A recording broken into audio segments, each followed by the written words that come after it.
Welcome back to Season 4 of Comic Book Nation, your one-stop shop for all things geek culture.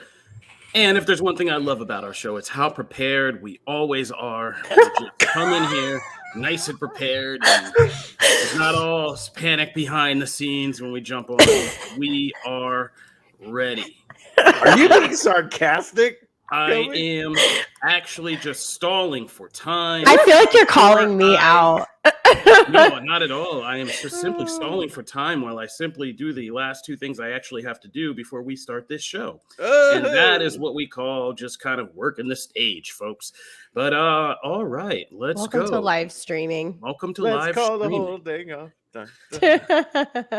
Welcome back to Comic Book Nation. We're happy to see you guys today. I am coming off some vacation, so I am just like falling back into this, trying to act like I have it all together. You look a little tan.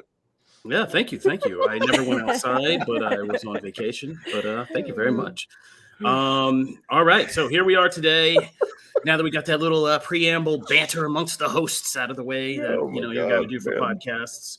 We are going to be talking about a nice grab bag. So like we say, Comic Book Nation, we are your one-stop shop for all things geek culture. You know, we represent Comicbook.com here if you are just now getting into our show. And what we do different than most other podcast shows is we cover kind of everything in geek culture. We go all over the place.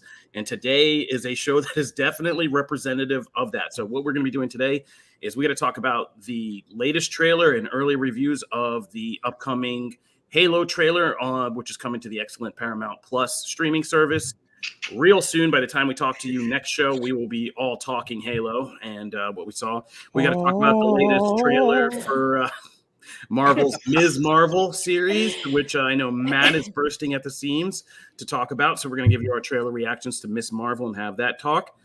We're going to talk about a new series that's coming to Netflix. We took a quick look at something that is just another kind of graphic novel that is getting a debut on HBO Max. We're going to talk about that, the first episode of DMZ, with our girl Rosario Dawson, who we all know and love. And we got to talk about some other news items before we get to our main event, which is going to be ranking our top 5 DC TV shows. If you guys remember a couple weeks back, we did Marvel TV shows. If you missed that, go back and listen to that episode. It was excellent. We got kind of spicy. So we're coming back with the DC side of things after stopping for the Batman. We're going to rank our top 5 DC TV shows. So going to be a good show. And like I said, representative of everything we do here on Comic Book Nation. We go all over for the culture. So here we go. We should do that in like a geeky voice, right? Like, for the culture. All right. Let's get started. Killing it. We're killing it right now. Matt, tell us what's going on. As our gaming guru, tell us what's going on the Halo front with this latest trailer. Why don't you start us off with your reaction and tell us what the early reviews are saying. So one, if you watch the new Halo trailer, I actually came away quite buzzy. I actually felt like it captured some of that, like Master Chief. You trying to work that in as a word, buzzy? No, I think it came off. I felt good. Like after coming off of that, I was actually excited to jump in. I have not had the chance to watch episodes yet, and this trailer made me want to watch episodes. I feel like that's ultimately the goal of these things, especially like kind of those ending sequences. There's like one where Halsey's walking through a hallway, and like there's all kinds of stuff going on in the background. So like that stuff really got me excited. And honestly, a couple of the shots of like the armor and things like looked impressive. Like it looked TV budget, but it looked like high-end TV budget. So I was happy. And then I read the reviews and I went, oh, people know the Mandalorian exists. And evidently that's all that exists, because like, I swear every review was just like, it's kind of like the Mandalorian. And I was like, okay, yes. In the sense of like it is, and in its base form, yes, I can totally see the comparison, right? It's this, kind of gritty soldier character, and he's talking, and he ends up befriending this like younger girl, and so this kind of guardian type of relationship starts to form. And where have you seen that, right? Like, but to be fair, you've seen that in a ton of shows. Yeah, that's like a genre staple, right? Yeah. Like, but it's a genre staple. Like the Mandalorian didn't create that, but I'm just saying, like, as a fan of Cable and Hope's story in the comics, that thing's been around forever, right? And even at that point, when that story came out, people were saying the same thing, like, oh, this is like whatever else. So I do like, until I can see it for myself, I don't know if that's, you know, if it can be like just simplified to that, like, oh, it's that premise again, and it's not as impressive as The Mandalorian. I don't know. But that is the kind of vibe that is out there. And that's a little bit of a bummer because like there's not a lot, like a lot of people say like, oh, it's fine. Like I mean, I've literally seen like it's fine. It's some of the visuals like don't quite get there, especially for something like Halo, which if you've watched the Halo trailer of like any of the games, you know that, you know, awesome battle scenes and frantic stuff happening is kind of a hallmark of it. And we get a little bit of that here, but we don't get a ton of that in the trailer either. So I don't know. Like I'm kind of mixed. And I was like on a high, and then I read the reviews, I was kind of on a low. I hope that maybe once I see it and can kind of parse away from like, oh, it's just like this other thing. I hope like some of the analysis gets a little further than that. You know what I mean? I don't know. That's kind of where I stand. All right. So I was kind of bummed. I don't know. Well, but Kofi, what did you think of it? I have been kind of cautiously optimistic about this. I was Same. never tied so tightly to the Halo story. I Right. always thought that was like the most ridiculous part of the games because I could never, even playing, you know, 4 Halo games I think I played through before I tapped out. Like I never could explain to you like what this story was really all about. Like I was like, okay, Yeah. Covenant, bad, you know, those fungi guy, worse, like shoot everybody that moves, like try not to die.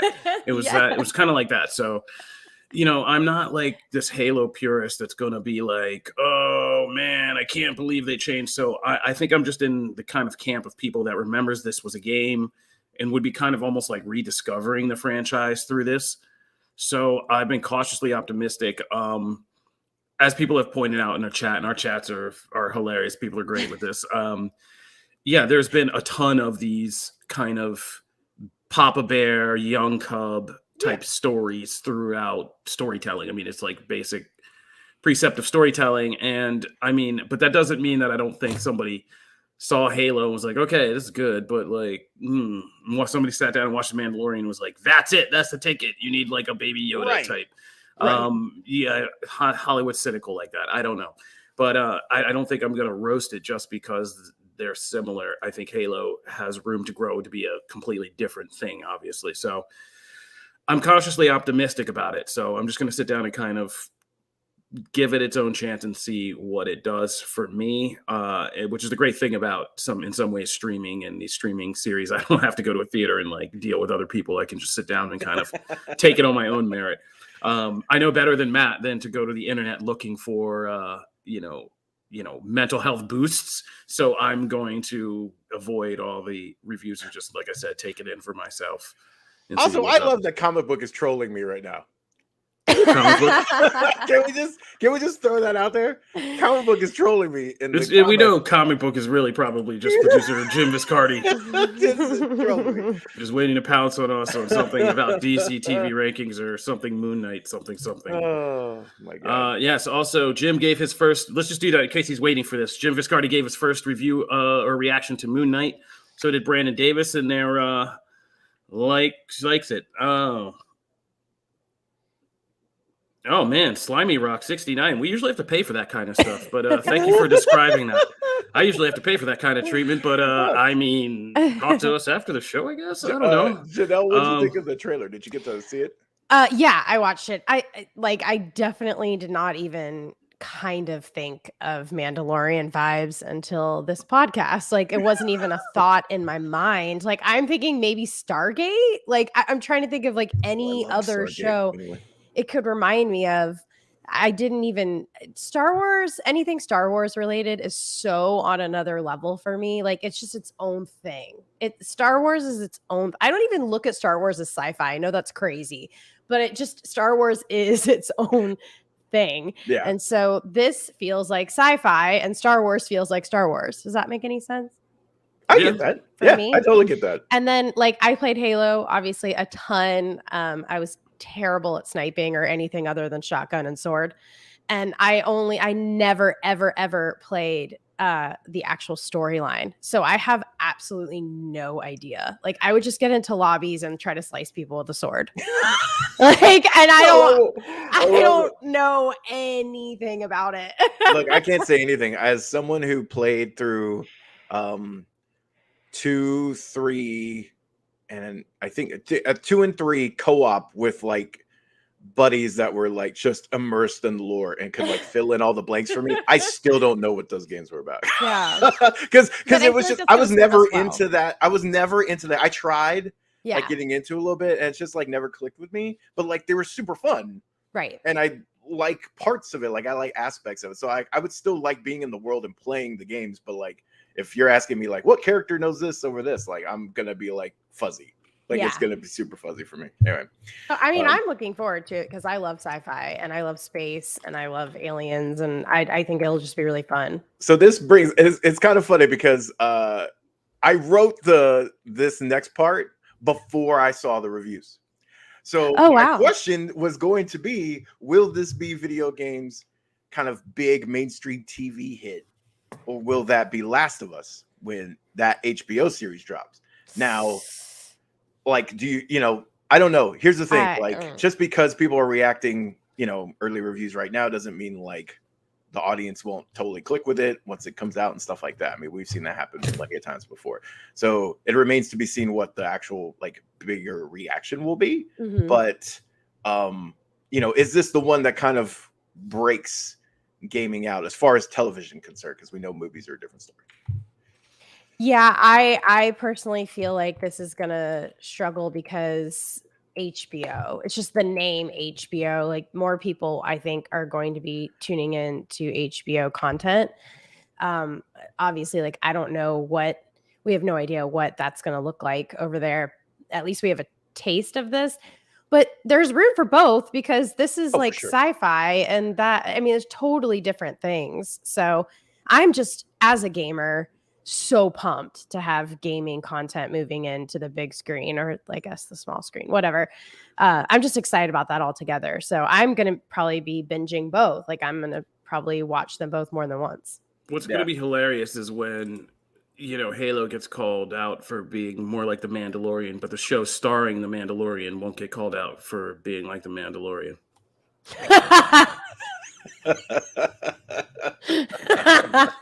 He'll be like Pedro Pascal will be over there like, yeah, screw that show. Too much like the Mandalorian. And me in this show with this little girl, you know, this thing I'm doing that I've never done before, not at all like the Mandalorian.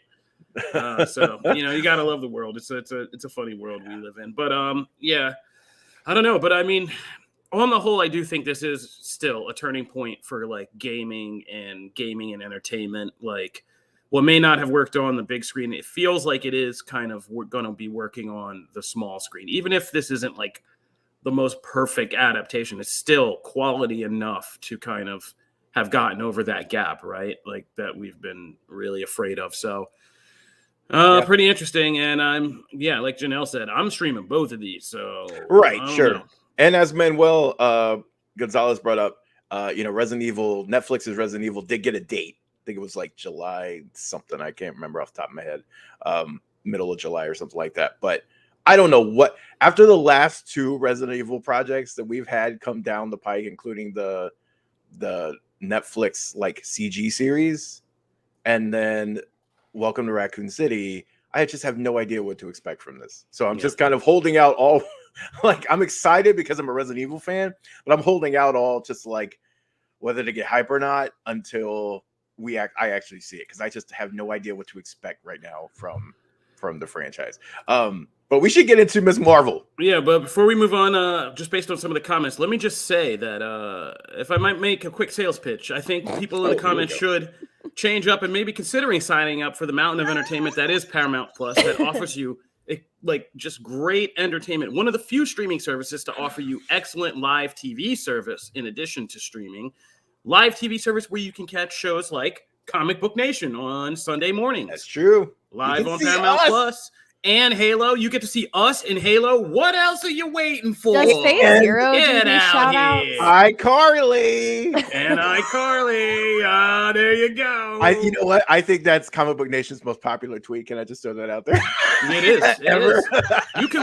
You can spend a morning watching us, iCarly, maybe some football, then hop over, catch up on Jersey Shore. We got everything. You can watch the new Scream movie, see who gets stabbed. You know, like it's a mountain of entertainment. All right, let's move on. Halo, Comic Book Nation, Paramount ridiculous. Plus. I know. Oh, But my I God. saw like we were just losing. I'm trying to get us some more people. We want more viewers. Come on, man. All right, let's go over to Ms. Marvel. Matt, just go off. I know you want to go off. No, I just, number one, I want to say this. The trailer hit. I am super pumped. I'm very hyped for the show. Iman Vellani is just so like, she's so awesome. Like she just like exudes Kamala Khan. Like it just comes out, and I'm just so excited to actually see her in the role. And she's just every scene she's in, she just lights it up. She's awesome. So I'm super stoked that she's just so excited to be like, you can tell, you know, when like actors have enthusiasm being the roles they are. And so it just looks awesome. Plus, like, look at the style of this. I love the style. Like it's just very, there's just such a, I don't know, almost like a old school, like man, what's the time frame on that aesthetic, Kofi?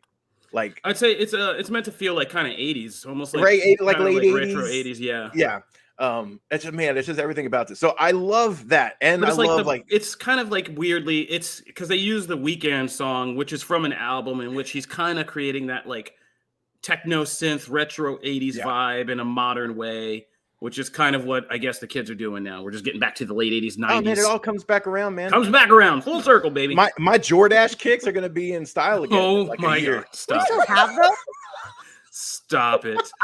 Oh my God. Stop I got all it. my Echo Unlimited gear in the closet, just waiting for that to come back. I knew putting you on a Miss Marvel segment was just gonna really mean. Pinkos. So I'm super excited about that. The thing that has come up though, in a popular debate online and social is the powers, because those are the biggest. Like we've seen teases of like merchandising where it was kind of like, oh, she's got like, you know, like this kind of purplish glow thing, and it seemed to be linked to a gauntlet or something. You didn't know what that was. Well, now we know that it's linked to her bracelet, and this bracelet seems to be, obviously we haven't seen the show yet, so we don't know all the intricacies, but it seems to be the source of her powers. And her powers are not her skin, you know, being able to shapeshift and her skin transforming and all that. It's like more based on There's like moments of It's it. basically Quasar. right, or you know, a popular comparison is of course Green Lantern, you know, constructs and things like that. This seems to be like, you know, they have a very specific thing. It's like a certain type of energy that, you know, once formed, she can do all, and she does stuff in the trailer, by the way, that is exactly like the comics, right? Like her big fist. Yeah. That's right out of the things. If I don't know how you make her grow like she does in the books with this power set. I'm sure they'll find a way. But like you see her walking on platforms that she creates. You see her with a shield. Like there's a lot of stuff like that. It does evoke those vibes. As a big fan of the character in the comics and her power set in the comics, I understand that sometimes this kind of power set looks weird in live action. So maybe they wanted to steer it away. Also, it makes sense from linking her bracelet. Like the theory is right that it's Kree. And so that's how you can tie her into the greater cosmic universe with Carol. And like, that's how you can get that connection there. But in the book, she gets that from her grandmother, and it's just like an heirloom. It's just like a thing that she just holds close to her because her grandmother gave it to her and it means something in the family. It has nothing to do with powers. So it seems like they're merging those two. I don't know. Like the power set, it does not define a character. That's where I stand, right? Obviously, she is Kamala. She is going to be Miss Marvel. It's just the powers do play a part, and they are, in her case, rather trademark it. Like they're very foundational to like the fun of the character in the comics. So I am bummed that we're not going to really get to see a lot of that, it seems, here, or it's going to be translated differently. Yeah. So where do you stand on that? I'm so far I'm not a real big fan of the powers themselves, but I am a fan of this show already. I am hyped. But where do you guys stand on that? Because that's where I feel. I think Snyder Bros are sitting in the corner sipping tea saying, oh, so you can make changes to characters? All right. But What does this that have aside, to do with the Snyder? that aside, You always find a way to link it. I'm not sold on this. I mean, I'm going to be honest. I'm not sold on this series at all. Like, out of all the Marvel Disney Plus series, this is the one I'm sold on the least. Not to say I do not like this young actress. I very much do. But I just think, I don't know if Marvel knows what it's doing with this yet. And I feel the same kind of anxiety I felt when Captain Marvel came out, which is, I love these characters, but I don't know if Marvel is taking the right approach with these kinds of things. I'm glad they ditched the embiggening thing, because I don't, for reasons of just how to create that effect on screen, to doing that with like a teenage girl and all the gross ways that could go, especially with the internet. Like, I don't know if we needed to go there. And so I'm happy we're not. I think there is a smart way to link this and kind of, because the stuff with Captain Marvel, that name, Ms. Marvel, that name, which character it is, and everybody who's in between, like from Photon to Quasar, that's such a mess in Marvel Comics. That streamlining it here to give us just like what we're going to get in the Marvels, like 3 distinct ladies with cosmic power who are this, this, and this. I don't remind that at all. So if this is more kind of Quasar's, character kind of mashed together with Kamala Khan, I'm okay with that, with the power set. But so far, I'm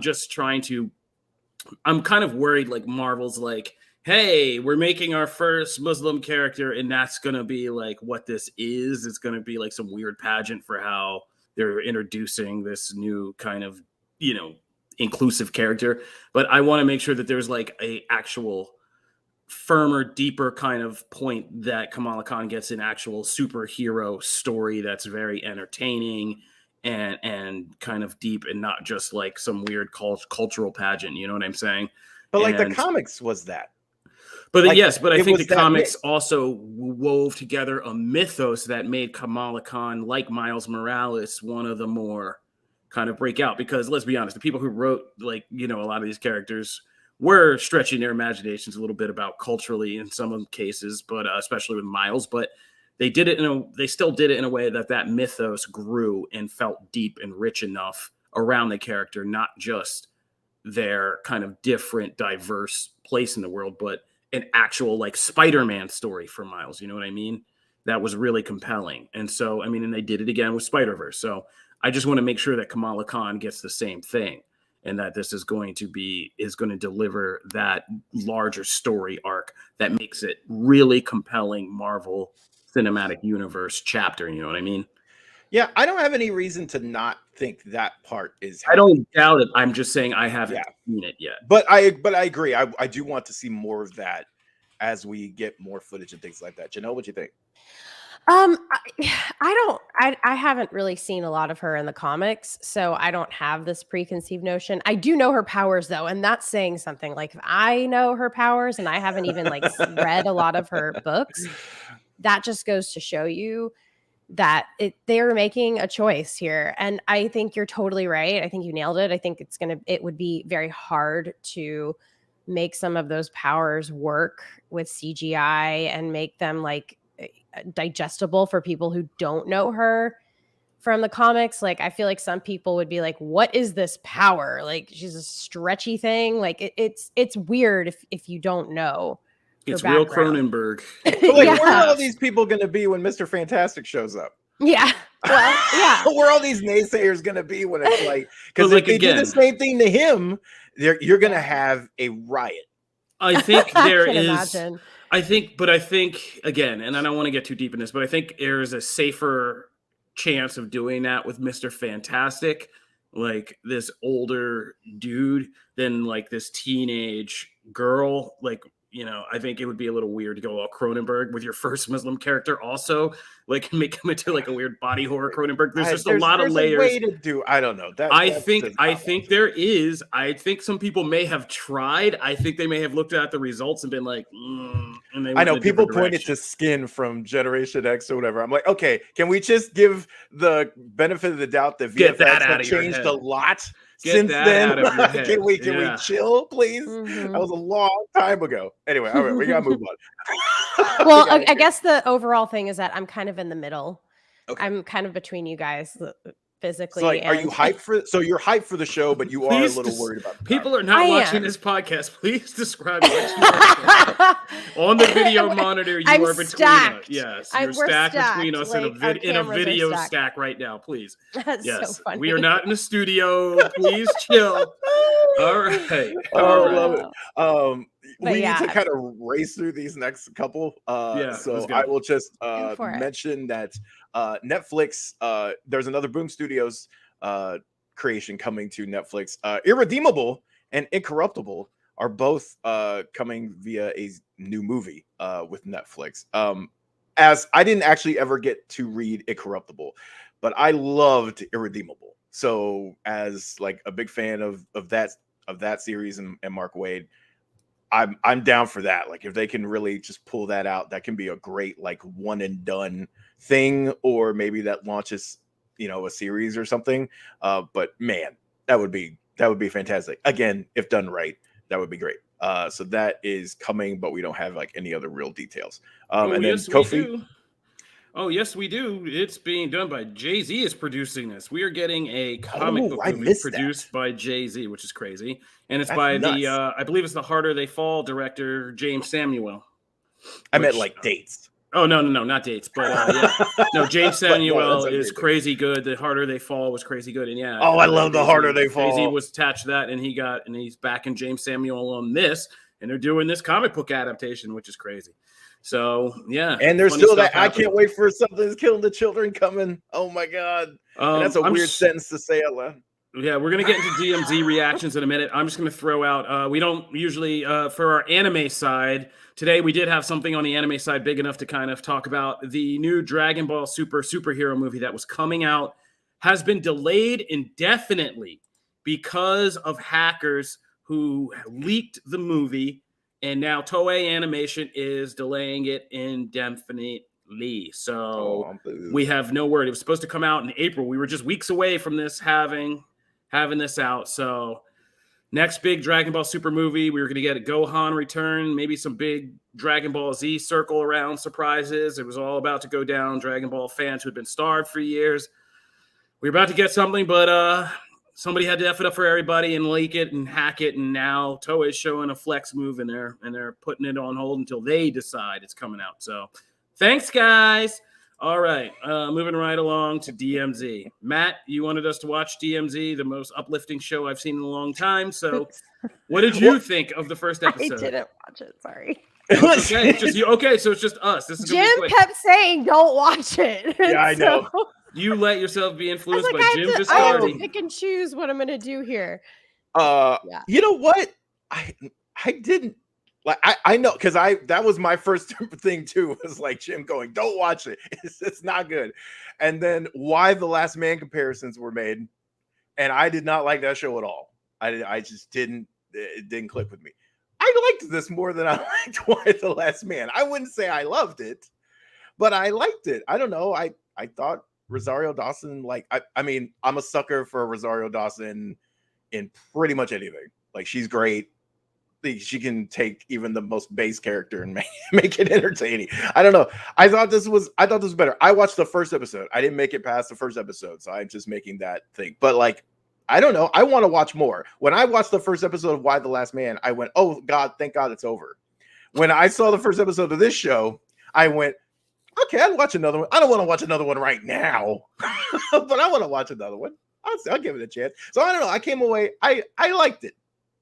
Like, I thought it was, if fine was a rating, I would give it a fine. We have that. That's 3.5 out of 5 is 3 or 3.5 out of 5. Basically, so I'm with you. I think that it was I think the first episode would have been like a really good short film. Like it would have been a perfect thing if that had ended right there. I'd have been like, wow, that's a powerful kind of deep short film. Like it really would have been, because there's like a whole quote unquote twist at the end, and that sets things in motion. But it would also have been a really great short film, like I said, because it was perfectly kind of a contained story that told you something and would have implied a lot.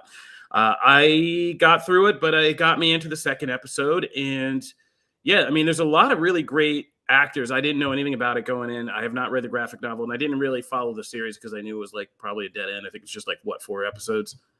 It's just a 4-episode. Yeah. So I hadn't heard great things about it, but like you said, Rosario Dawson, press play. And yeah, Benjamin Bratt's in it. Like one of what's her name? Mimi Gum, I think her name is. One of Meryl Streep's daughters is in it, and like, yeah, there's a lot of good actors, and the story is kind of compelling. And as you get to know more about the characters, it gets more compelling. So, yeah, it's not uplifting by any means, and there are some powerful things about like family and parents and stuff like that can really get you in the feels. But yeah, I liked it way more than Y the Last Man, because it felt like a piece of actual art and like well thought out in an actual story that's going somewhere, instead of just like Y that just, its title was also the question I asked by the end of the first episode. Why? All right. So DMZ, if you got nothing to do this weekend, it's rainy here in Nashville. I don't know how it is in your neck of the woods, but yeah, I mean, 4 episodes, it's press play and kick back for some good Rosario Dawson acting. So that's never a bad thing, right? Yeah, exactly. That's what I'm saying. There we go. All right, so I think we're going to take a break. Is that it? Do we get everything? Yep, we're going to take a break, come back, and we're going to rank these top 5 DC TV shows. Be sure not to miss that. It'll probably get spicy.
All right, we're back. I'm still dancing. I actually have video of me going nuts dancing to our intro music. It's pretty good. Maybe one day, if everybody's a good little listener and subscriber, we'll release that video on our @ComicBook Twitter feed.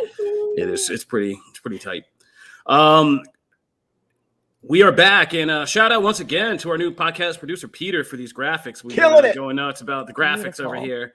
Yeah. Eye popping, eye catching Comic Book Nation graphics. Thank you, Peter. And shout out to Rich for moving behind the scenes really fast, and even getting things like that Miss Marvel trailer up real fast. Rich on the keeps this whole thing, man. Keeps this whole thing on the rails. If you guys don't know, Rich is always in the background, bona fide Star Wars fan and all around master producer. He does this and he shoots Tennessee Titans games. The man's unstoppable. We know which one is the step down in his weekly schedule. So thank you, Rich. Was it? I feel like it was Rich's birthday too. Oh, is it? I'm so bad about being on social media these days. Am I terrible? I don't mean to call you out, Rich. No. Okay. No, it's not Rich's birthday. No, Rich turned 30. You are so late, Rich. I wished Rich happy birthday like weeks ago. You are derailing this podcast. Or I'm just behind. I'm just really late. Rich's birthday, he turned 30 weeks ago. He's now, but he's in the dark place like us where, oh God, I'm 40. What am I saying? Oh no. I'm 40. I just remembered. I turned 40. Oh boy. So this got depressing. In that case, let's go to DC TV shows. It's time to rank our favorite DC TV shows. So, all right. So how do we want to do this? We're gonna do Snake. We're gonna do Snake Draft again, just like we did. I think for the Batman movies, because that got us moving. And I'll start us off, and we'll go through me, Matt, and through to Janelle. Me and you have the same one. Yeah. On this one. So we're gonna go with our honorable mention picks first, and we'll just make it nice and concise because you and me, Matt, had the same honorable mention pick. That we didn't get it in our top fives, but we had to mention it, and that was Batman, the 1960 series, Adam West series. We both put this down honorable mention because really DC TV in a lot of ways, it was the first. They had Superman shows going back to the black and whites. I think they even had Batman shows then, but this was the show that really kind of hit, superhero TV as a very viable franchise and enduring kind of franchises. This was the first, right? And to the point where no matter when we were born, most of us have seen this series from the 1960s and how it just brought the fun of comics to the TV screen with the boom, the pals, and even the weirdness with the bat dance and all that. And yeah, man, crazy stuff. And even launched a movie and made a whole universe tie-in and stuff. Like, yeah, this was delivered one of the some iconic performances in Cesar Romero's Joker. Yep. Julie Newmar and Eartha Kitt's Catwoman. Yep. Curtis Meredith's Penguin. Yep. Of course, Yvonne Craig's Batgirl, which is where my love of Batgirl started from this show. I have to credit the show for that. So much. One of the best Batmobiles ever. There's so many things that the show has. A Batman running with a giant bomb. on the dock on the all pier. the stock footage backgrounds of the sharp cars repellents, running, man. There's bat so many sharp things. repellent. Yeah, there's just the bat pole down to the cave, everything like this. The kitsch and just the zaniness of the 60s and Adam West, in just the subtle things it did for employing some of the first actors of color in major comic book roles on TV, and just not even missing a beat and doing stuff like that. So yeah, a lot of crazy stuff Batman 66 did, or Batman 66, that's the movie. Batman 60s TV show did, and if you haven't sat down and experienced that, only 3 seasons. Yeah, but it's so much syndication that it feels like a million of them, right? Yeah, exactly. So yeah, Burt Ward, Adam West, just classic, and brought the fun of Batman and Robin before everything got dark and we got into this darkest timeline. Yeah, Batman was fun. So very different. Very different. Also, someone just mentioned it in the comments, a show that I simply forgot about. I cannot believe I forgot it when we were making this list. And I'm like, damn it. That might have been in my list, but I forgot. So I can't put it in there. I'm not going to say which one until we're done. It's hard. There are a lot. There's a of lot shows, and I wish good ones. I almost thought maybe we should Arrowverse, just Arrowverse. You could do a one. list of you guys can't ever hide, and no matter how you start slicing this down, you're gonna get hit up. So yeah, Janelle, shows that start with the letter L. Yeah. Janelle, what was your honorable mention? My honorable mention was actually Doom Patrol. This show is so freaking weird. It's just so good. I did binge this because I thought that we would be covering the new season. So I was like, oh no, I need to watch all of it. And I would not recommend it. I would recommend taking it in installments because some of the storylines did mush together. There's a lot of information thrown into these seasons. So I wish I could have taken my time a little bit more and really appreciated each episode for what they were. But I love this. Each character is phenomenal. It's like a family story. The costuming is so awesome, and it's not CGI. This is awesome costuming that it's just so good. It's a new and less known superhero team, which I had no context going in at all, and I loved every single storyline from each of these. And it has humor, it has heart, and it's just like I said, it's so freaking weird. It's so weird and so good, and the acting is great. So this is hard for me not to throw into my top 5, honestly, but yeah, I love Doom Patrol. All right, we're snake drafting, so you go back and continue with number 5. My number 5, I have had a very hard time picking between 4 and 5 on this one. So I feel like I could just tie these two. But my number 5 is Harley Quinn. I'm really excited about this because this is my favorite iteration of Harley I've ever seen. Again, I am not into animated content. It's just not my jam. I don't really seek it out. I watch it when you guys tell me to. So unfortunately, like I don't really have the same knowledge that you guys have with these animated shows, even like going back to like my childhood. I was watching like Gullah Gullah Island over Batman. So, but this show, I feel like it has just grown into this amazing world. The cast, like I love getting to know so many of these Batman villains. I feel like Batman is like known for the villains, and this is like a perfect show to just show off all of these awesome villains. King Shark has my heart. I love him so much in this. And honestly, the relationship between Ivy and Harley is just out of this world. It started off with such a like girl gang like friendship, and seeing it grow has just been so awesome to see represented in DC and superheroes and in animated form. Like it's just really, really cool. Lots of swearing, violence, humor, the love scenes, and then Joker in this is so funny. Like it's just a different side of him that we just don't really see very often. So it makes me really excited to see Joker. So that's my number 5. All right, Matt, you're up. Thanks. So Harley Quinn, I'm just so glad that there's just so much to love about this show. And I'm glad that it's got a Nightwing now, right? Show's got a Nightwing now. Oh, man, we have the same number 5. I didn't even notice that. So it's you and me. So go ahead. Yes. You introduce. So nothing here. I'm gonna let you go because I don't feel like this barely made my list. So I want someone who's like more like incredibly enthusiastic about it. All right. But I still felt like it deserved this spot. Matt and I's can join number 5 is Peacemaker. Do you really want to taste it? So we picked Peacemaker, and basically I picked Peacemaker because I think James Gunn has made one of the better, not just superhero TV shows that I've seen, but one of the better superhero TV shows within a franchise tie-in that I've ever seen.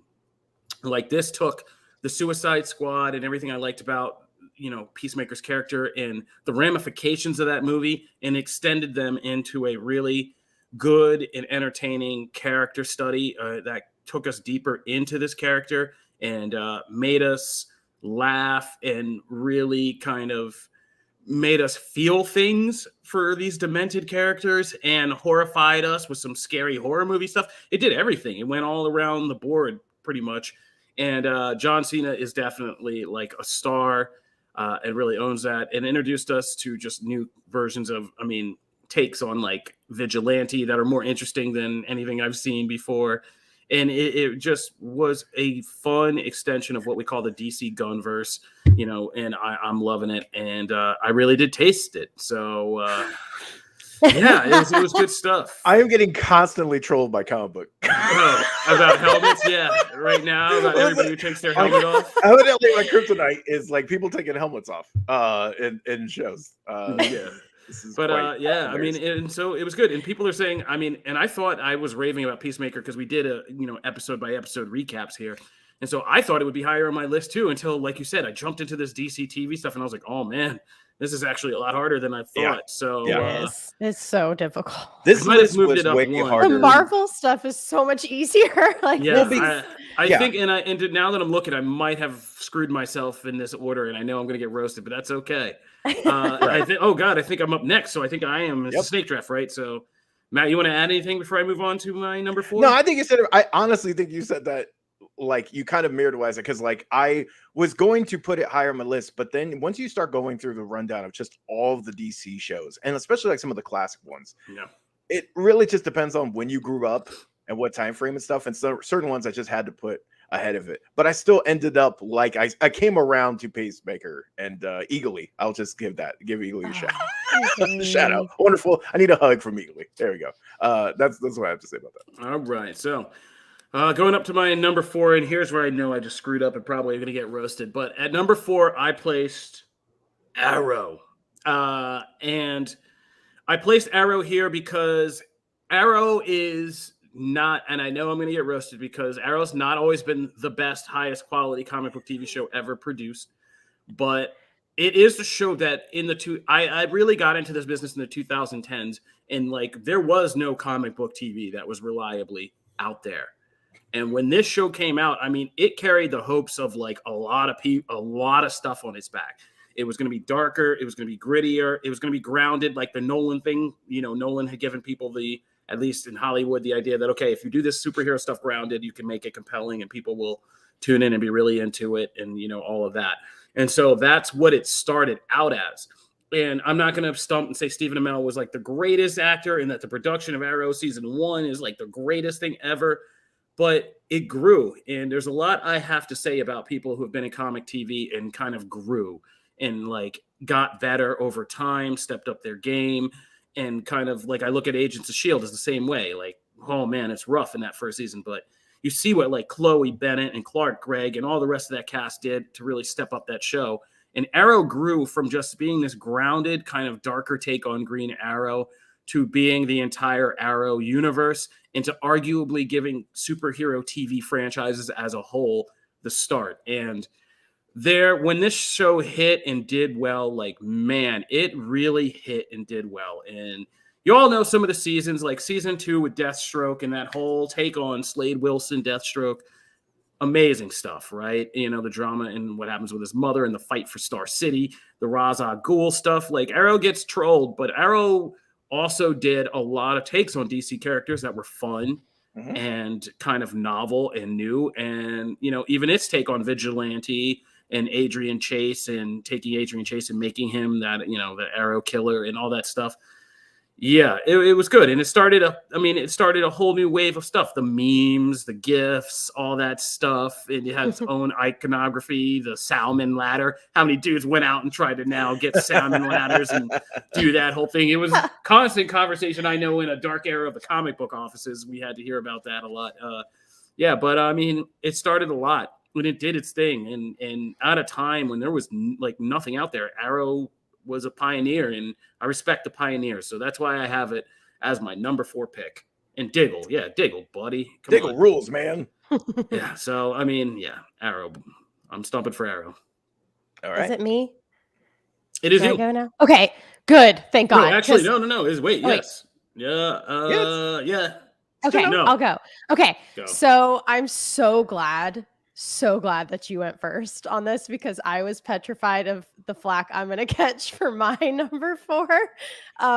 But mine goes with a lot of the things you said about Arrow. Those are kind of going to go hand in hand with my pick for number 4, which is The Flash. This to me is my superhero comfort food. This is I'm having a bad day, I'm going to throw on The Flash because it reminds me of a time when I was just really wrapped up in these shows. And I have to give credit to CW shows because they have to make so many episodes. And yes, we're going to have some seasons that aren't as good as others. And there's so much content that they have to like produce. I almost feel bad. Like, I wish that they didn't put that much pressure on these shows. But this is my comfort food. This is me.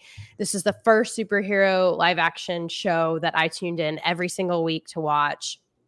I didn't even watch Arrow, so I jumped in on Flash, and I adored this Barry Allen. He was so wholesome and lovable, and nothing like bothered me. Like, I just enjoyed it. Like, I watched Vampire Diaries on the CW. Yeah.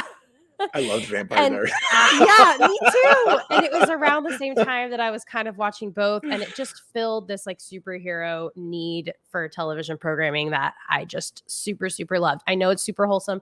I know that it's a little cornball, but I love it for those reasons. And Cisco was, I loved these characters so much. I just loved all of them, really. And then obviously any overlapping of Arrowverse content was just amazing. And I just would not feel right not having some kind of Arrowverse show on my list. So I went with The Flash.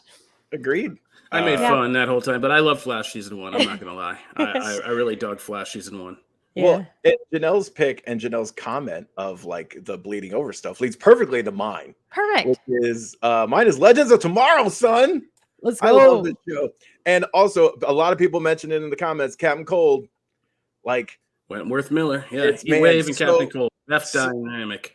So cool. And like the way this show has morphed from season to season, switching out pieces of the cast, like the timelines, like this show, what Arrow did, because you have to recognize what Arrow did at a time when those shows weren't like, this wasn't kind of happening in these universes. And that showed that you could make a grounded, kind of grittier DC show and it could be successful.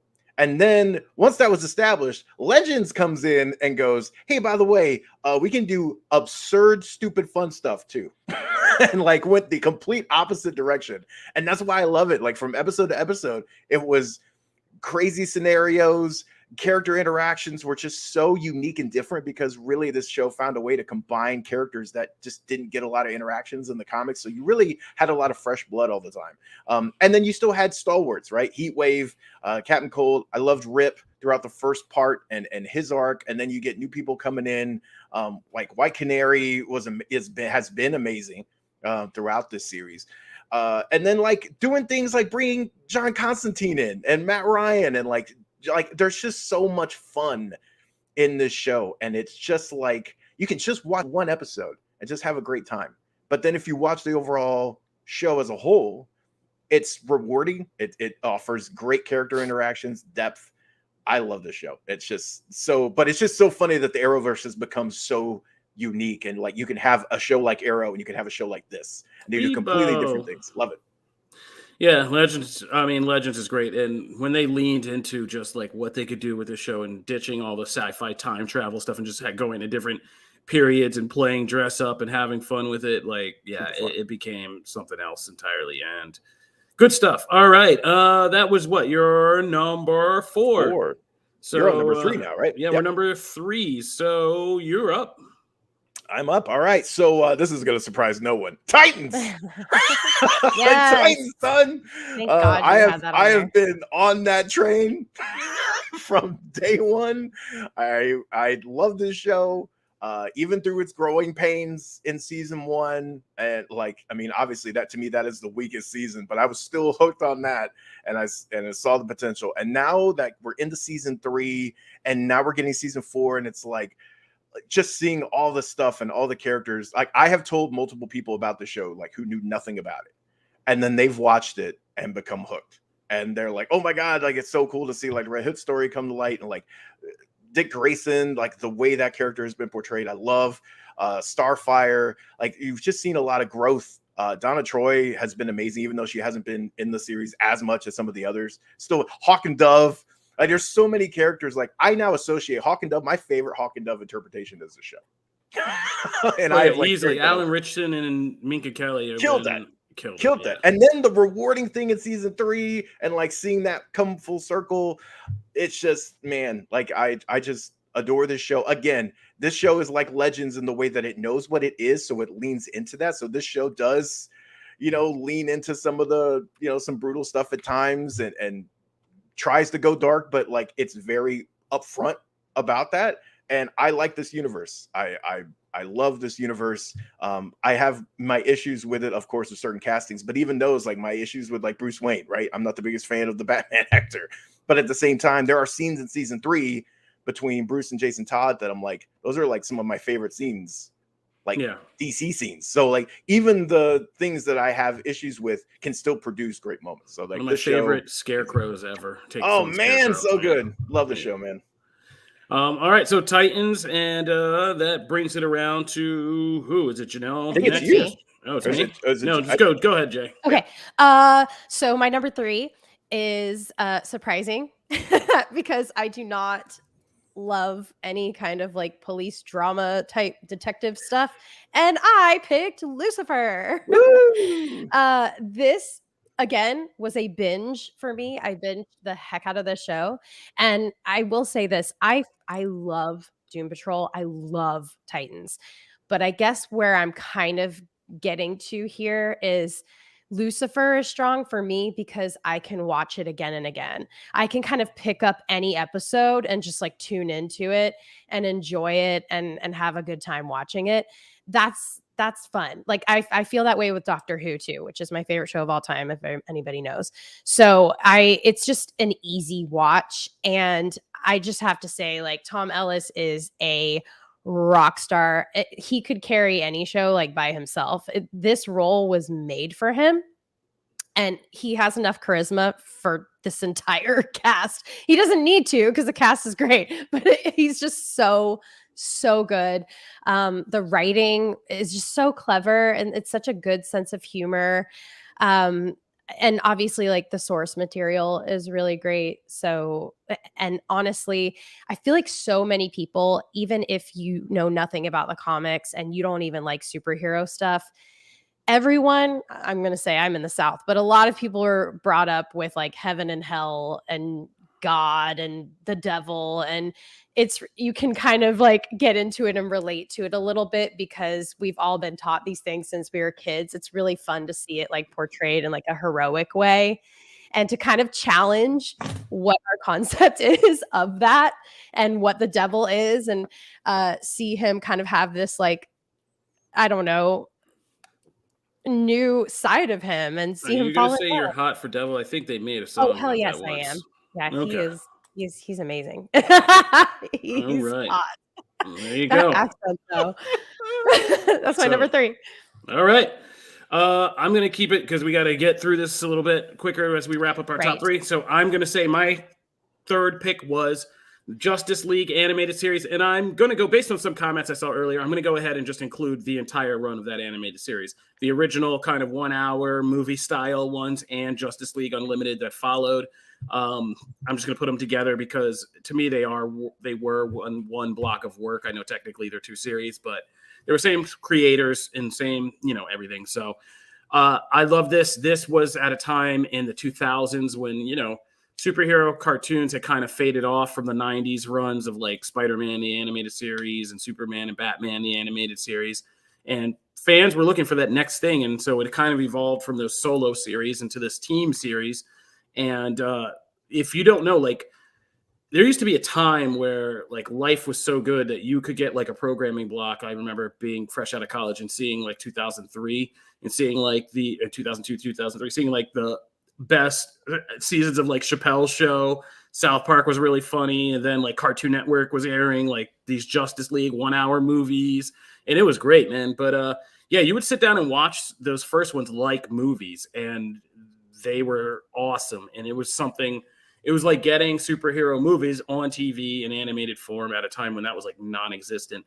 And it was all the voice cast of these, the production of these DC animated shows that people loved, and taken to the next level and spread. And then when it hit Justice League Unlimited, just spread across the entire DC universe to even some of the most obscure characters, and really fun stories and sometimes really impactful stories.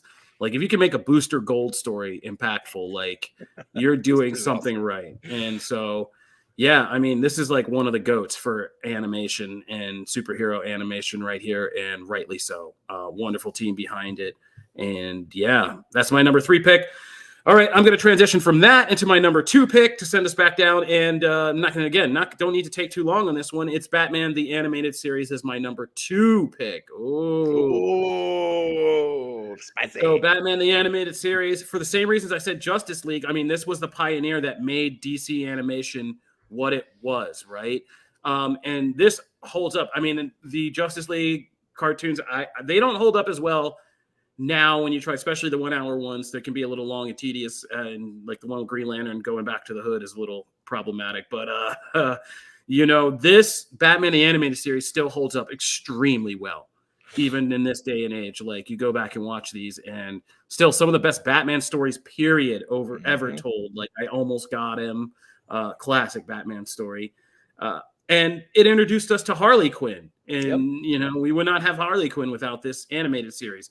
Two of the best Batman character performances with Kevin Conroy and Mark Hamill as the Joker. Luke Skywalker was the Joker. So, like, yeah, I mean, enough said, right? Like, you all know why, from the opening sequence to just everything that, I mean, this came along and carried that wave of transition with Batman, and arguably was this awesome ambassador because it took every style of Batman, the new, darker kind of Tim Burton, Alan Moore, Frank Miller stuff, and the classic retro kind of fun stuff, and made it into this weird amalgamation that somehow just worked. What time period was this set in? We don't know. And we never will. That's very true. But, it worked, and just so many classic episodes. So Batman the Animated Series is my number 2. Nice. Awesome, man. Is it me? I think it's me. Somebody save me. Smallville is on my list, and it was very hard for me not to put this number 1. I adore Smallville. I will, for me, the show. So like I read Superman comics and everything beforehand, I read action, stuff like that. In fact, like Superman was one of the 2 early characters that like got me in the comics period, which was Superman and Spider-Man. And so I was reading those on a regular basis. So I was engrossed in Superman stories. That said, I did not really fall in love with the character and the supporting cast of Superman until Smallville. It was Smallville that I still identify with so many characters as like they're my favorite versions of these characters. Like Hartley is as Green Arrow later on killed it. I love that version of Green Arrow. Tom Welling's Clark Kent and more importantly, like his parents. Like that's like how I see it. Even in the books, like when we see Paul and Ma Kent come in, I see them. Like I see Smallville's versions. I see that dynamic. I loved their dynamic, especially in the early seasons. Like him and Michael Rosenbaum's Luthor. I love that version of Luthor. Like there's just so much fun play. And I also love the little tweaks they made to like their origin story as far as like how they first came into contact with each other and things like that. Erica Durance's Lois Lane, adore. There's just so many like great things about that character. I can go back and watch a show and I get hooked right over again. There's just something about the Superman mythos and everything that this show opened up for me, and I wouldn't be half the Superman fan I am without this show. And so it will always have a very special place. Superman and Lois, by the way, is excellent, and I'm loving what they're doing. It is still early on, so I can't like put that in the same club yet, but it's promising. So Smallville is my number 2. This is true. No one in Smallville almost has a helmet. Thank you, comic book. Oh, wow. Wow. The pettiness levels are epic. Janelle, you want to go with your number 2? Yeah. My number 2 is one that has already been chatted about, so I'll be pretty quick here. Peacemaker.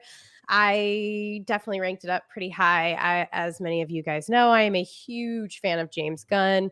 My favorite MCU film is Guardians. Peacemaker felt like an edgier Guardians with, cool dance moves and a crazy ex-wrestler. It was just good times. It was an awesome soundtrack, big action, violence, humor, relationships. I fell in love with this character. I can't believe it. Me of all people. And I just really enjoyed Peacemaker. It was great. That's my number 2. All right, Janelle, that means you get to go. Oh. And I guess we'll knock ours out together since you and I can't. Yeah, I feel like you should start this off, Kofi. This is your baby. All right. Well, I don't know about that. All right, here we go. I am not touching that one. We are just going to get into this. Here we go. So our number 1 is none other than HBO's Watchmen. So Watchmen was my number 1, and Watchmen is my number 1 because, man, the cojones on my boy, who I've actually known for a long time, Damien Lindelof, to take this on, right? Mm-hmm. Yeah, taking on another chapter and like a sequel, kind of semi-sequel to Watchmen. First of all, when they described this, we were all like, what? Yeah. Is this? What are you talking about? Like, is this a sequel? What is this? Like, what are you doing? How far are you going to run so Alan Moore doesn't shoot you? And like, we were like, oh boy, this could crash and burn really hard. I mean, this came out, we were still in the midst of Doomsday Clock, which was its own thing. The faith in this was, as a concept, was not there really. Certainly not. I did not know what they were going to do with this. And I don't think any of us could have predicted what they would do with this. And what they did with this was nothing short of amazing. I think Watchmen is not only my favorite DC TV show, I think it might be my favorite comic book TV show easily of all time. Nice. Wow. And it functioned as an overall gripping story that was a perfect synthesis of continuing what Alan Moore and Dave Gibbons had done in the original Watchmen story and marrying it to modern America and all of the hot button issues that we were dealing with. It did not shy away. This isn't like scared PG comic book. Like, this went into some real deep stuff about race and class and America and politics and polarization and how we look at what's heroic and like all this other stuff. While again, evolving the characters and storylines of the actual Watchmen comic in a compelling, exciting, and sometimes really surprising kind of way. And yeah, Watchmen just did it. And not only did that, but it showed the power of comic book storytelling by changing the real world. Like the opening sequence of this in the Tulsa Massacre and showing that as a TV show, in a comic book TV show, surprised everyone and changed the world because it was the first time that people in America of a modern generation really realized, like, in addition to all the things that were happening socially, like, wow, like, holy crap, we don't know history. Like, there are things like we significantly don't know, and like about like race and history and all this stuff. And it opened the door, and that was a comic book TV show that did that. And it didn't get any less controversial after that. I mean, people are mentioning just a Hooded Justice origin story, that deep thing about sexuality and race and the past and all that, to just Sister Knight and Regina King's performance in this, to Yahya Abdul-Mateen and how they do Dr. Manhattan and the choice to make Dr. Manhattan choose to reinvent himself as a black dude. Like, it was all just so nuts. And that episode of them just across time, like dating and falling in love, and how Dr. Manhattan perceives that, just deep, again, amazing TV, amazing kind of cinematic level and award-worthy comic book TV, and a deepening of the character of Dr. Manhattan in a way that I don't think even Alan Moore should be pissed off about, right? So Watchmen just, did the thing and really did it. So Did the thing. That is perfect. I know. I ran out of good deep words to say. Did the honestly, thing. Really did it. Kobe, that is beautiful. It was honestly everything you said. This is why I was like, you have to go first. You said it perfectly. Obviously, Watchmen was also my number one. And because Kofi described the entire experience so eloquently, I will just tell you, based on my experience, I had just jumped on to Comic Book Nation when this came out. This is when I first started hosting this with you guys. And this is like my first task to watch a show and cover it with you guys. We did not care about your mental health at all. I mean, I was going to be watching it anyways, but it was just really, really, really cool to talk about this with you guys week to week, because this is one that we covered every single episode. And that just goes to show you, it's a huge show. Like, this show was dedicated, this podcast was dedicated every single week to each episode as they came out. So yeah, it was awesome. It's such a good show. And incredible. Just incredible show. All right, Maddie, follow that up with your number one. Okay, well, number one, I can't, because I'm actually mad that I didn't pick that as my number one now. Because hearing you guys just go off, I think actually at the time, I wasn't part of those discussions because I was still having issues with HBO Max or something. Oh my God, it was only on HBO. Yeah. It wasn't on HBO Max, wasn't a thing yet, right? No, it was HBO Now or HBO. Yeah, and I didn't have it, so I couldn't watch it. And you guys would always go off on it every week. I'm like, oh my God, this is the most amazing thing, and I would be so jealous. So for me, it's Batman the Animated Series. I think Kofi put it best. I think he said everything. As brilliantly as possible. I mean, look, so many iconic characters. This is a show, like he said, I think as much as I love Justice League and more so Justice League Unlimited, I do feel like Batman the Animated Series, its ambiguity as far as timeline and style and all that has kept it from dating. itself. So you can go back and watch those and be just as enamored with the style and the visuals and everything. And then also from just a classic storytelling perspective, they went deep enough. So there's a depth to those characters and those back and forths between Batman and his villains that you just don't always get. And they pushed boundaries at the time, which has helped it stay relevant. So, I still love it. I will always be able to watch this series, and it will kind of continue to be the peak of what, cartoons really can be. All right. Well, those are our picks for top DC TV shows ranked. We're going to release a graphic of this on our Comic Book Nation Twitter stream so you guys can see our total picks kind of side by side.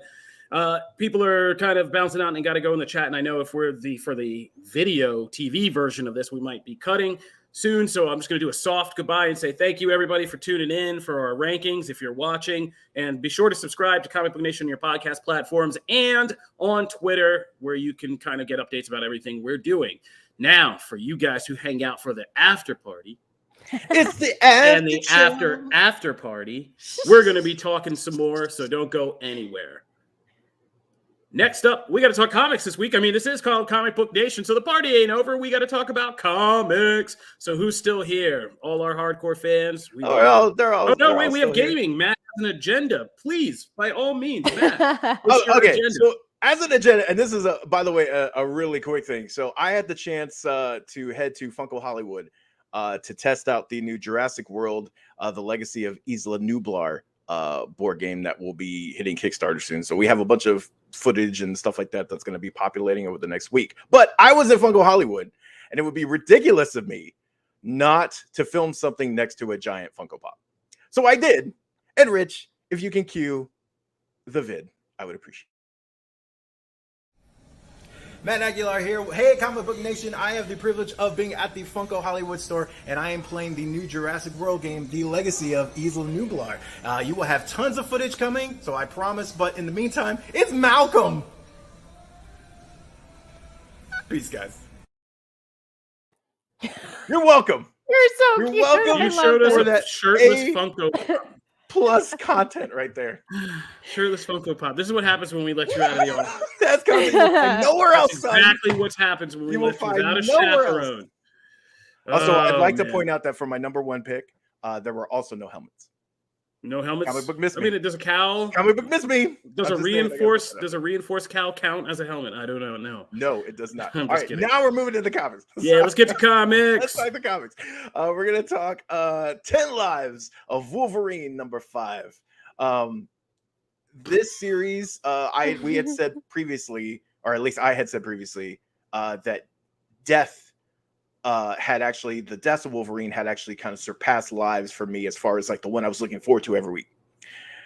And now they're about to collide. And so what you're saying is you're flip-flopping. No, I'm not flip-flopping because I have actually more. I really loved what 5 did for Lives of Wolverine 5 as far as like bringing together these pieces with Mikhail and Omega Red and seeing just the like.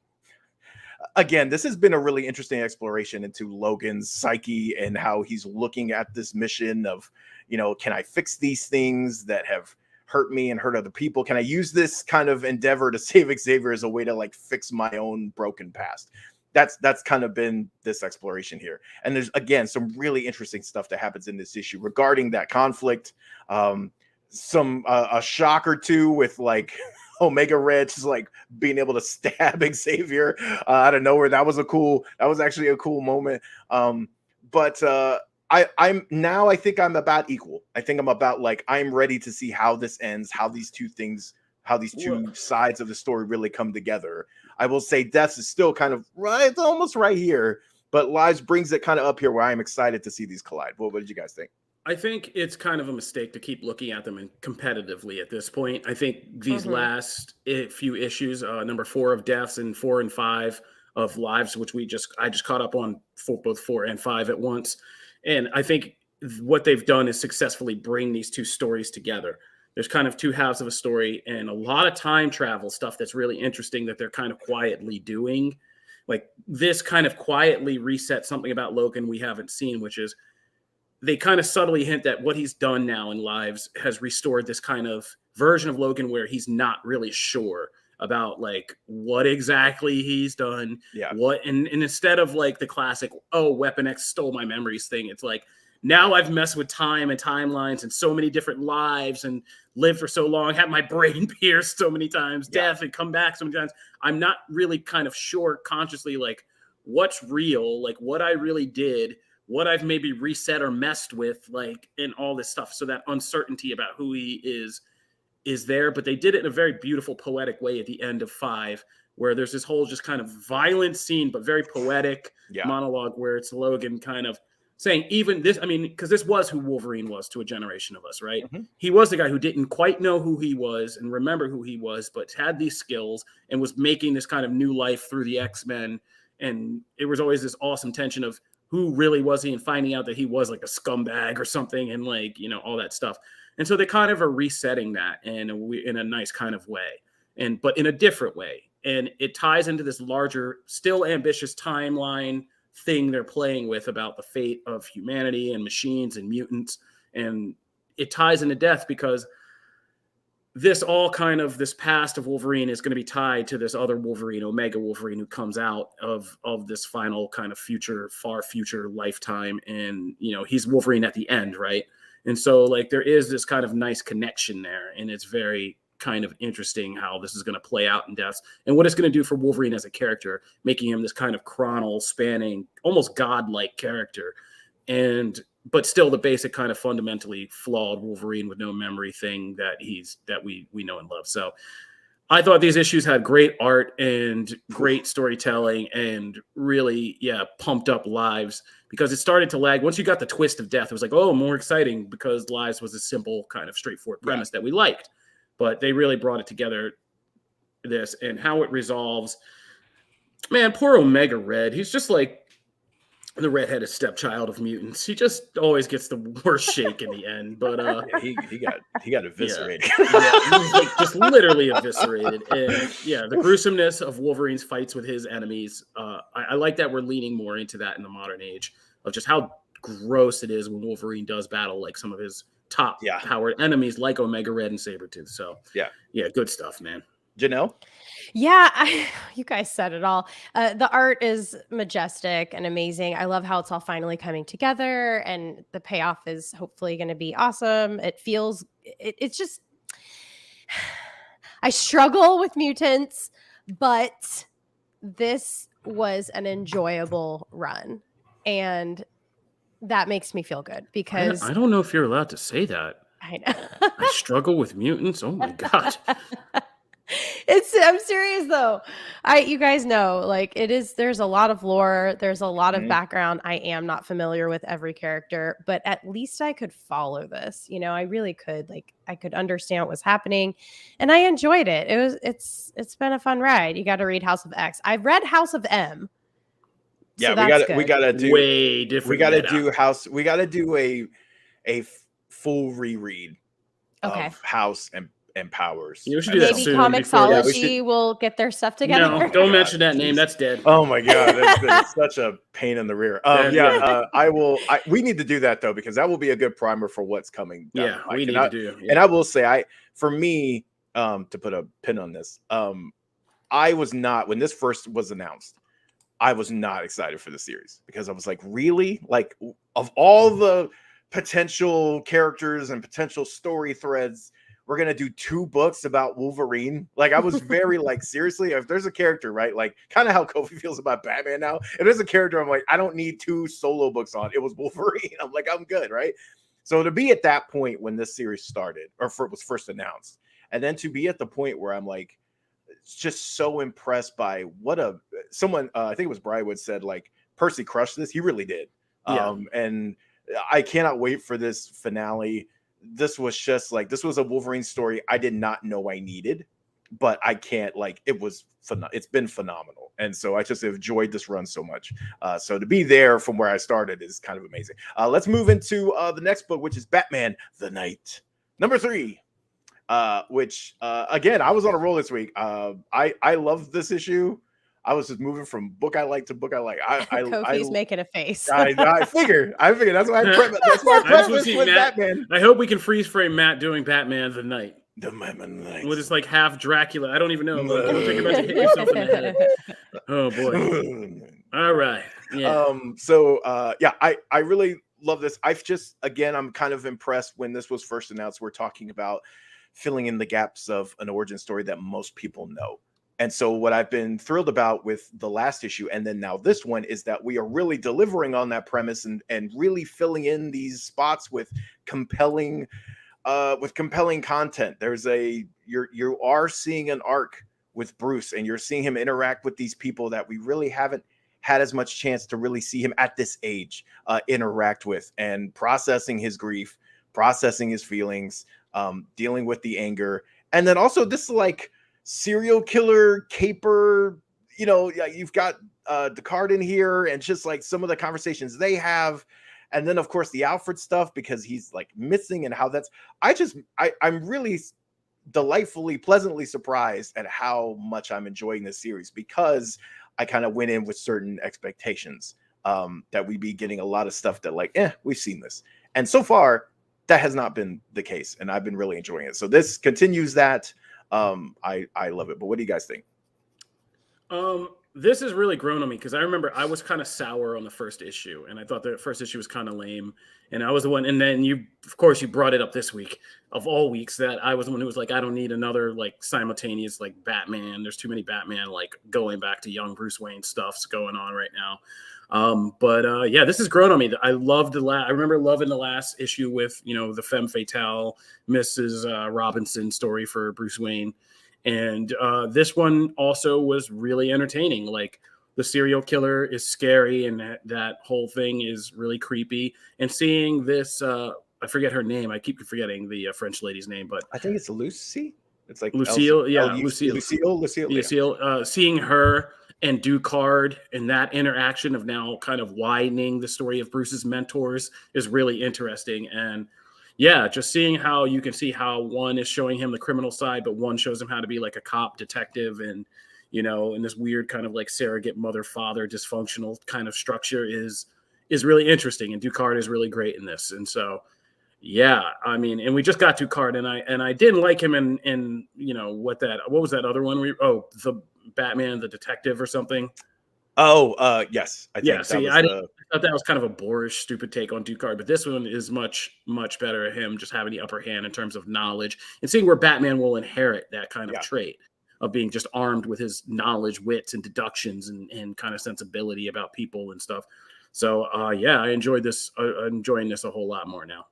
Janelle, what do you think? Yeah, this is great. I liked it from the jump. Yeah, you did. And I'm just loving this backstory stuff. I don't have a lot of the backstory books in my repertoire, so I love any of this kind of stuff to give me some context of why Batman is the way that he is. And I've really enjoyed this whole storyline. This one was I loved this one. Like this one was the best, obviously, so far, in my opinion. Just so interesting. And I loved the story and it kept me like very excited. I always know I'm really enjoying a read when I don't count how many pages I have left. And I'm like, oh my gosh, wow. And I finished and I was like, dang it, it's over. And that's how I felt with this one. So that was great. That's a good barometer. That's what I do too. I'm like, I didn't notice that the bar was going down. And I was like, damn it. I'm already done. Yeah. Let's get to the poll winner, which was Nightwing number 90. Now this was a little bit of a curveball because there were a couple of number ones in the poll, I believe. But this one kind of enters in this is like the third part. It's like chapter 3 of a story. But what I actually love about this is that doesn't really matter. No, kudos to Tom Taylor for it doesn't really matter. You're coming in 3 chapters in on a story and it's still you could take this issue. He gets you up to speed at the beginning. This is a Dick Grayson, Wally West friendship book and I'm here for it. I just loved it. Their friendship is just so sweet. Like just seeing them and how they like how they go back and forth, and like all of Wally's scenes at the crash site or at the site of the explosion are just so fun because like you see the, you know, like how he cares for Dick and everything. And like the scene where like you never really think about it, like when Flash pulls rubble and like you don't think about it, but like he's when they're like, oh, he's broken, he's probably broken like his fingers like multiple times. He heals fast, but like he's done, but it's just he doesn't care. That's cool. But I just love that that's an aspect of that power. We see that power all the time, but we never really think of the cost of it. So I just love those little things that like Taylor plants in there to like again humanize something that's, you know, ground something that's in the fantastical, right? And then just like all the stuff like this growing thing of like Nightwing is like the worst enemy in this area. Like everybody just wants to kill him, and it's kind of like that.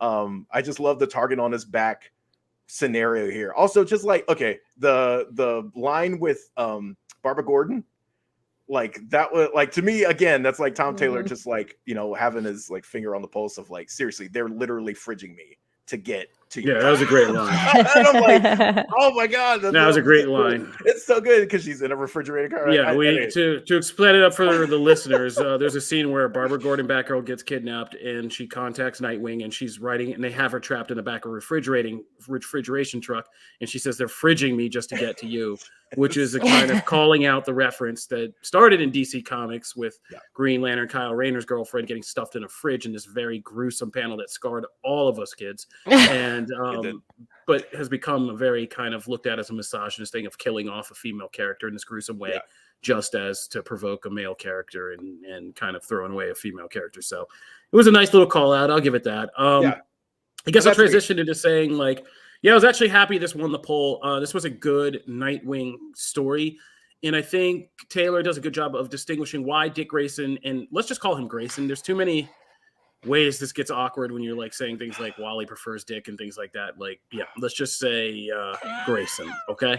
So I'm not a gutter mind. I'm conscious of what this stuff sounds like coming out of the speakers of somebody's home. I'm conscious. I listen to us on TV around children every week. So all I'm going to say is that it does a good job of distinguishing why Nightwing is different from Batman and how he like handles the building situation when he realizes he's being targeted. He's a lot more compassionate than Batman and stuff. And Wally West was a good foil in this for Nightwing and showing, you know, how Dick is cared about, how Grayson is cared about and everything. And like, yeah. And it just it was a compelling slice of life story about Nightwing. And the whole thing about somebody being after him is really good. And just, it was a classic kind of ending cliffhanger with a superhero team up fight. And KG Beast to bring that around to the person who shot Dick in the head. And did this made him thing. become Rick Grayson. Made him become Rick Grayson. Like, yeah, somebody should get beat up. Somebody should get beat up for that, and it looks like they will. So, yeah, it was a good time. Good job, listeners, for picking this. Just great. You guys said it. It was very easy to follow. Obviously, I just popped right in, and I was like, "Oh wow, there's a lot at stake. Like the stakes are really high. There's action right up at the top, and you're kind of like frantic with." You know, Nightwing, and it's just good. I love seeing the friendship between the two. I don't know if that's like an established thing that a lot of people already know, but I definitely understood that came across like how much they mean to one another. And I did love that. And I definitely want to keep reading this one. Yeah. I mean, just kudos, man, to Taylor to be able to make I mean, look, we've read number ones that are more hard to pick up on. Yeah. So seriously. Like, it's impressive. It's not something that should be like glossed over. That's impressive. But that's comics. Mm-hmm. All right. So we went long today, but like I said, this is what Comic Book Nation is. We are your one-stop shop for all things geek culture. So today we hit some Marvel, we hit some DC, we hit some anime, we hit some gaming. We hit some comic books. We missed out on wrestling, but we've done plenty of that in the last few weeks. So got a lot coming up too on that. Yeah, we got a lot coming up too. So if you ever needed a snapshot of what our show is all about, this is it. And if you want more, always go to Comicbook.com, where we cover all of this stuff and so much more for the culture. And we hope to catch you back here next week. We are live every Friday at noon on Twitch, Facebook, and YouTube. If you miss it, the shows are replayed on those channels. Right after that, we can also catch our sister show, Phase Zero, which is all Marvel focused, with Brandon Davis and that crew over there on these same channels as well. Subscribe to Comic Book Nation on your podcast platforms and follow us at Comic Book Nation on Twitter. If you want to talk to us individually, you can catch us on Twitter as well. I am at Kofi Outlaw. I am Matt Aguilar, CB. I am at Janelle Wheeler. And thank you for all our fans. If you like the show, go on Apple Podcasts, leave us that 5-star review, and we will see you next week. Peace. Bye, guys.